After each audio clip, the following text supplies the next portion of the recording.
What's up guys, Coma Blader here, and today I kind of just want to do a quick tutorial, and kind of like a little commentary thing about how you should be going forward in understanding the map creator.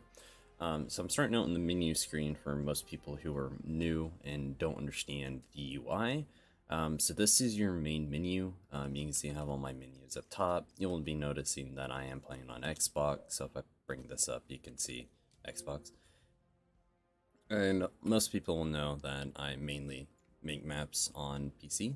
So the reason for playing on Xbox is simply for recording purposes. But I do know quite a few of different PC related issues, and I will point some of them out as we go through. So anyway, first thing to do is definitely press X and hover over the map creator.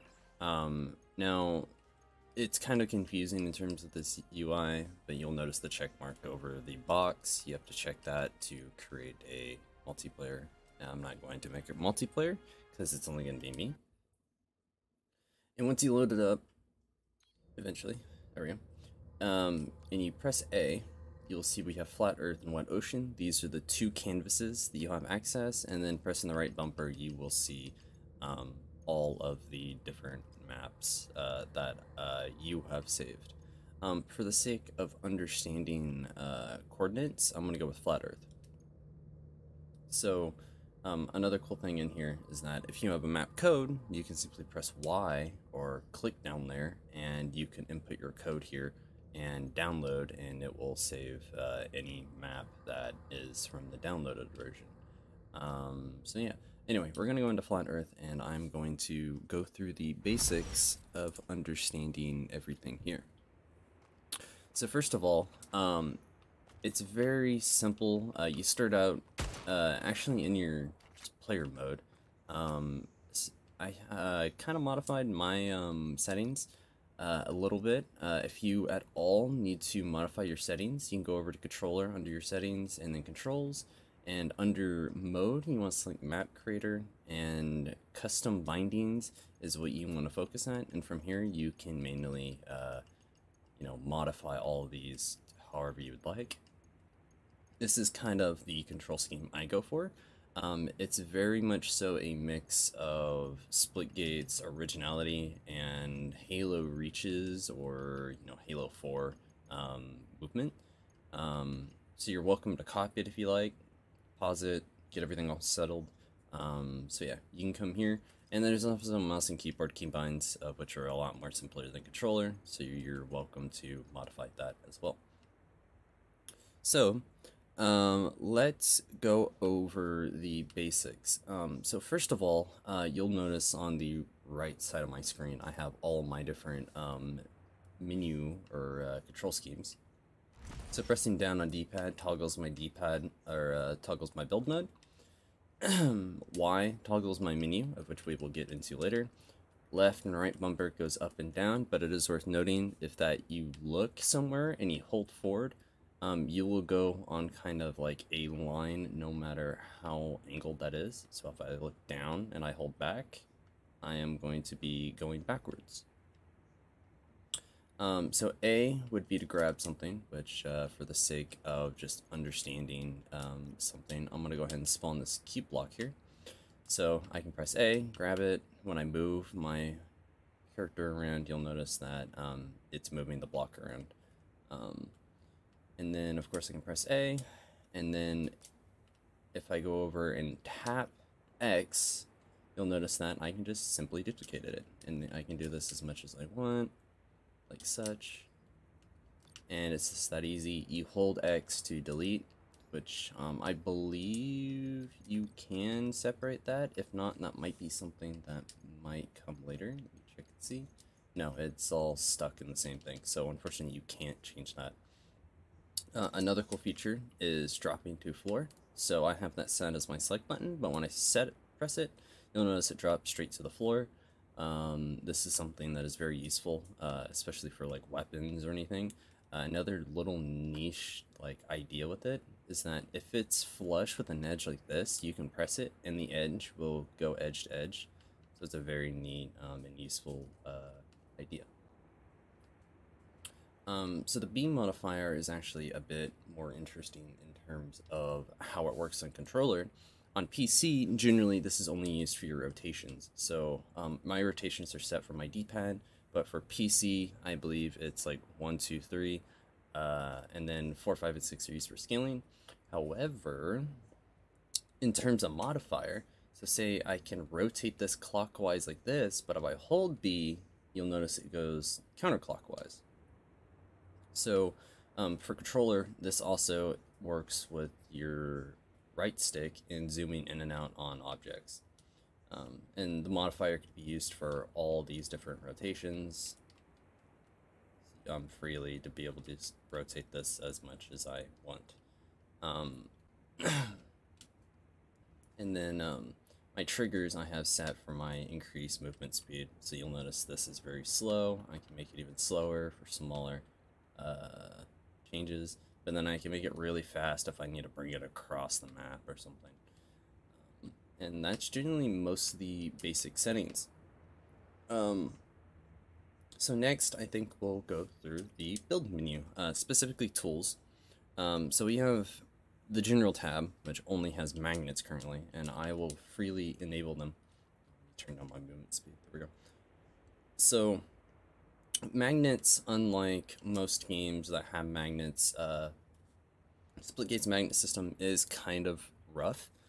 We have put in feedback in terms of getting it sorted out, so hopefully in a future update we will get some Halo 5 style magnets that, you know, kind of have like them in the corners. But generally what magnets do is they will snap corners and faces together. It is worth noting that if you have a block rotated and you try to snap it, it will automatically reset the rotation. And generally this isn't too useful unless you're actually snapping stuff together in like the same rotation. So I really wouldn't recommend using it unless you are just easily snapping stuff together, which is where the movement snap comes into play. So the movement snap is there to really just assist in snapping units and stuff together. So with a 100 movement snap, you'll notice that I can move this block like half, you know, pretty much by every movement. But if I go into movement and reduce it down to 50, you can notice that now it's less. Now it takes me 4 rather than, you know, 2. And this can go lower, and you can notice that it's even smaller. And you can make it even smaller to go into 0.1. So you can continue to up this all the way up to 800, where you'll notice that it only goes 800 units specifically in every direction that you move it.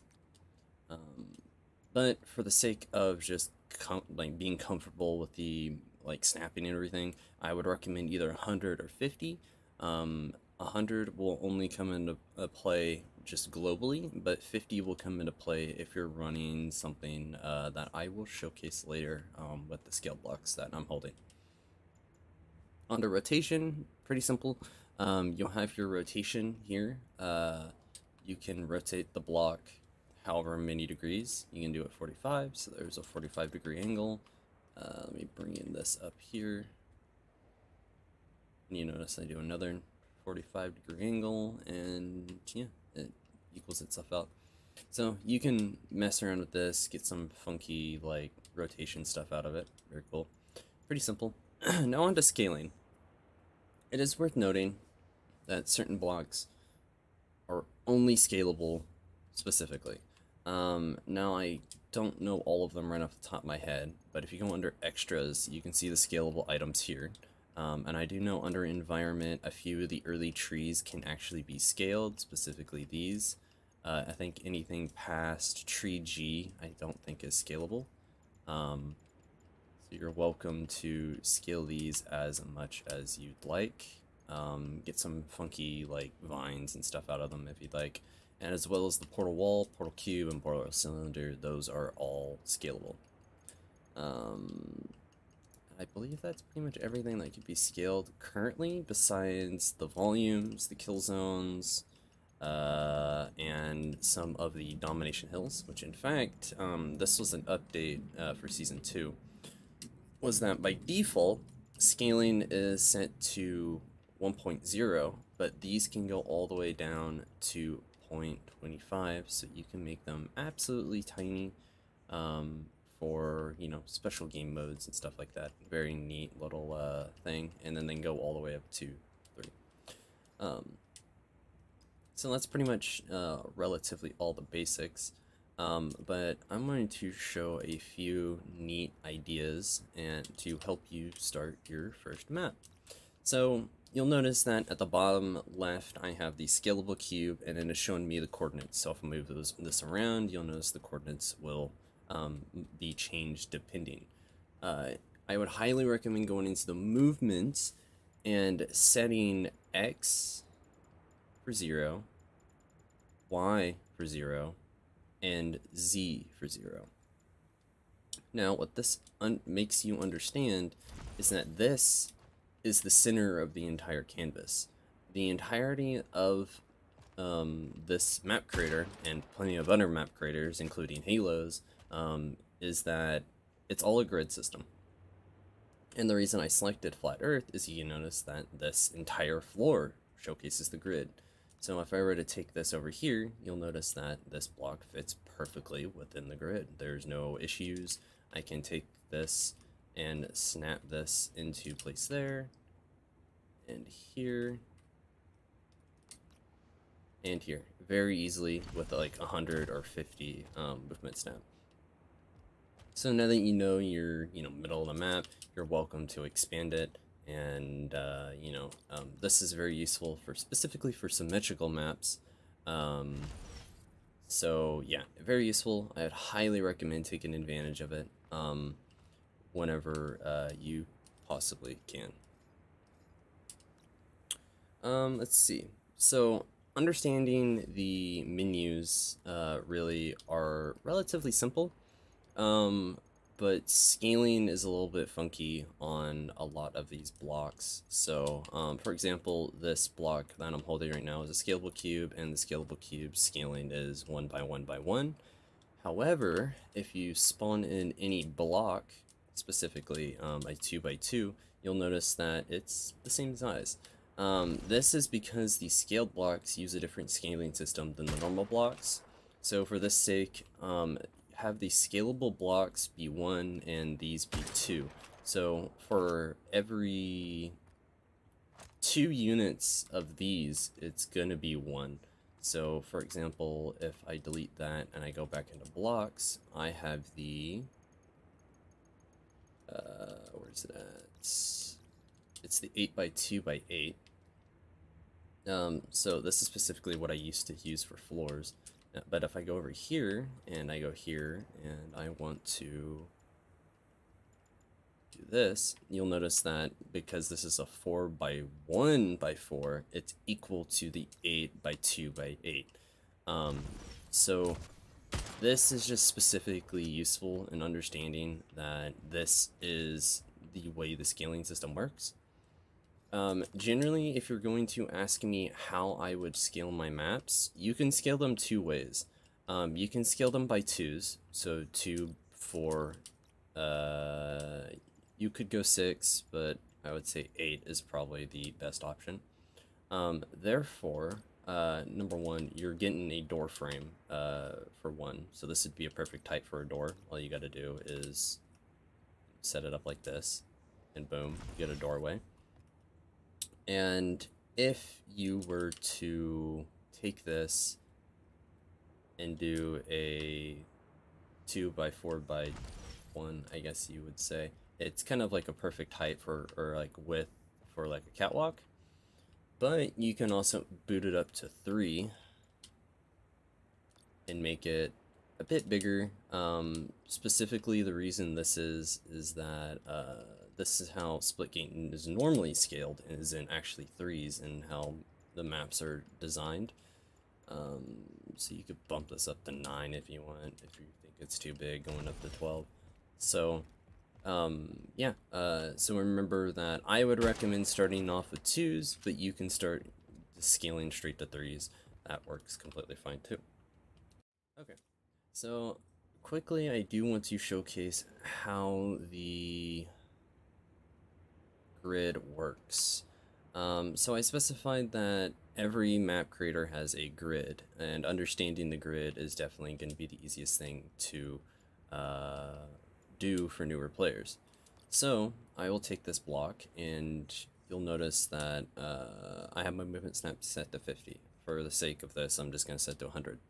So you can see that when I move this, the bottom left coordinates change, and I'm going to move this, say, negative 46 or 46,037. That means I can easily come over to the opposite side and negative, let's see, what was it, 46, and what was the other number? 7,000? There. So if I fly up now, you'll notice that these are perfectly all lined up on the grid. So this is just very helpful in making symmetrical maps. Therefore, you can just take your coordinates, or maybe write down your coordinates, and do you. So specifically for PC players, there are a few bugs that I do want to point out for PC players. Most notable, or I think the only one currently, is there is a known issue with trying to type on PC. So when you will try to type in the move, rotation, or scaling, it will be highlighted permanently, and if you try to modify it without pressing escape, it will reset any changes you've done to said, unit, scale, whatever it is. But the easy way to fix that is that you just go exit match, and like save it beforehand, of course, and load your map back up, and that should fix your issue. So in terms of actually how maps are functioning in custom games, as long as you have two spawns, specifically Team 1 initial and Team 2 initial, these will be, I can't find Team 2 because it's blending in, oh there it is. Specifically, these are the only two things that will be on the map and are the only things required to have Team Deathmatch be playable. I think also like Juggernaut and a few of the other Slayer or, just kill-based game modes. However, to enable other game modes such as Capture the Flag, Domination, or King of the Hill, you're at least going to need one of each. However, Capture the Flag is actually a different case because Capture the Flag requires both flags on top of the neutral flag to be placed down. So that means you need Team 1, Team 2, as well as the neutral flag to be played.